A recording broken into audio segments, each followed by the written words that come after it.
এই যে উপরে একটা আপনারা পশুর ফটো দেখতেছেন, এই পশুটার নাম কি এবং এই পশুটার বিধান কি, এই পশুটা খাওয়া যাবে কিনা, তো জিনিসটা যদি আপনারা শুনে রাখেন মনে হয় কোনোদিন আপনাদের কাজে লাগতে পারে। এই পশুটার নাম এক এক জায়গায় এক এক ধরনের নাম বলে থাকে। আমার জানা মতো 4টা নাম জানি।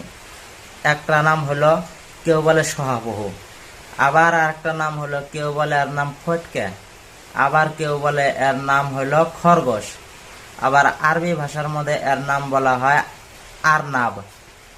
তো হয়তো আরো অন্য কিভাবে নাম থাকতে পারে। তো যাদের এলাকায় এই পশুটি যে নামে পরিচিত, তো সবাই একটু কমেন্টেও বলে দেবেন এই পশুটার নাম আপনাদের এলাকায় কি বলা হয়। তো যাই হোক, এখন কথা হলো যে এই পশুটার বিধান কি, এটা খাওয়া যাবে কি না যাবে।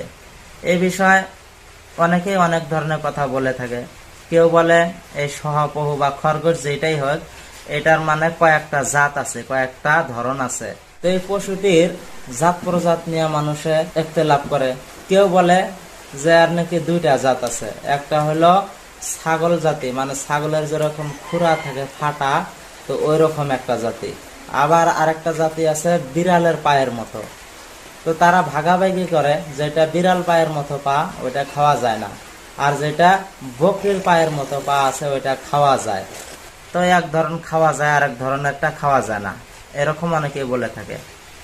তো বিষয়টা হলো এটার যে কোনো জাতি থাক, যে কোনো ধরনেরই থাক, সব জাতেরই সহাপহু বা খরগোশ এটা খাওয়া যায় আছে। আপনারা যদি চান, যদি আপনাদের রুচিতে যদি চায়, আপনারা খাইতে পারেন।